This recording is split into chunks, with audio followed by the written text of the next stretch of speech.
Dear fellows, آج ہم دیکھیں گے کہ ایران فیوچر میں اسرائیل کی طرف سے اٹیکس کو کیسے کاؤنٹر کر سکتا ہے اور کس طرح اپنے دفاع کو مضبوط بنا سکتا ہے۔ فرسٹ اینڈ فارموسٹ، ایران کو چاہیے کہ وہ اپنے ملک کے اندر موجود اسرائیل یعنی موساد اور انڈین انٹیلیجنس ایجنسی را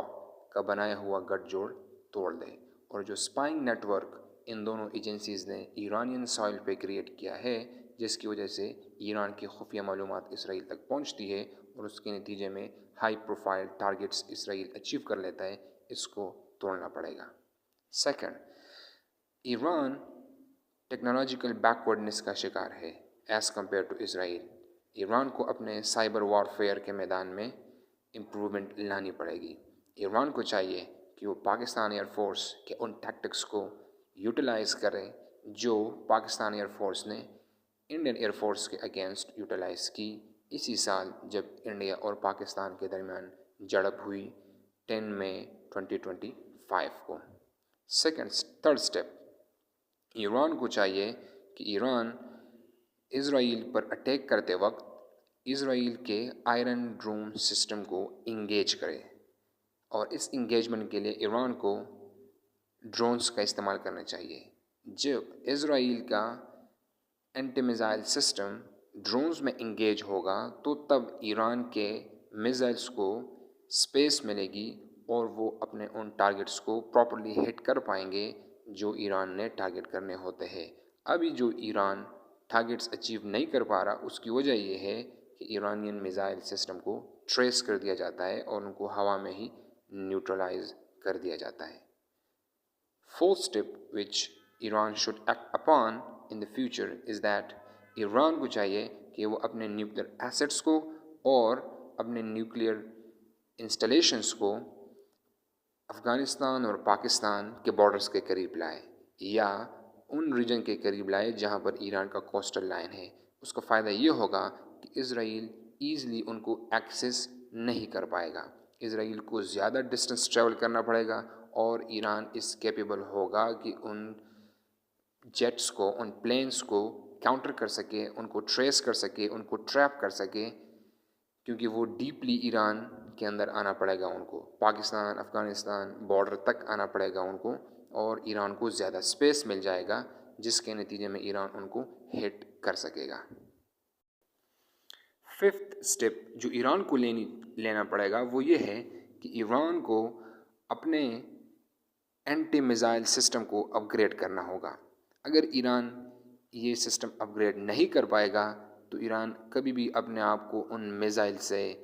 نہیں بچا پائے گا جو فیوچر میں اسرائیل جیسے ہاسٹائل کنٹریز نے ایران کے اوپر فائر کرنے ہیں۔ اس کے لیے ایران چائنا کے ساتھ کولیبریشن کر سکتا ہے، چائنیز اینٹی میزائل سسٹم کو ایکوائر کر سکتا ہے، S-400 جو رشین میڈ ہے اس کو ایکوائر کر سکتا ہے، یا ایران تھرو پاکستان ترکی جیسے کنٹریز کے ساتھ کولیبریشن کر کے اپنا انڈیجنس سسٹم بھی ڈیولپ کر سکتا ہے۔ سکستھ جو کہ ایک امپورٹنٹ اسٹیپ ہوگا آن ایرانز پارٹ، وہ یہ ہے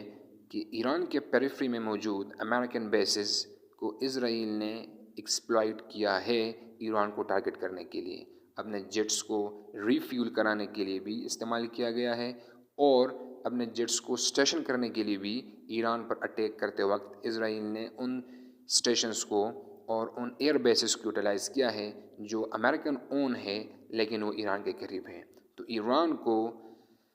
اسکلیٹ کرنا پڑے گا ونس فار آل، یہ کلیئر کرنے کے لیے کہ ایران کے پیریفری میں موجود بیسز ایران کے مفادات کے خلاف استعمال نہ ہو۔ اگر ایران ایسا نہیں کرے گا تو اسرائیل جو ابھی 2000 سے لے کر 2200 کلومیٹر ڈسٹنس پر واقع ہے ایران سے، وہ ہمیشہ انہی ایئر بیسز کو یوٹیلائز کرتا رہے گا اور اپنے ڈسٹنس کو شارٹ کر کے ایران کو ٹارگٹ کرتا رہے گا۔ اس لیے ایران کو ایک بفٹنگ ریپلائی دینی پڑے گی ان ممالک کو جن ممالک نے اسرائیل کو ایئر اسپیس یوز کرنے دی، اور جن ممالک نے اسرائیل کو بیسز فراہم کیے تاکہ ایران کو ٹارگٹ کیا جا سکے۔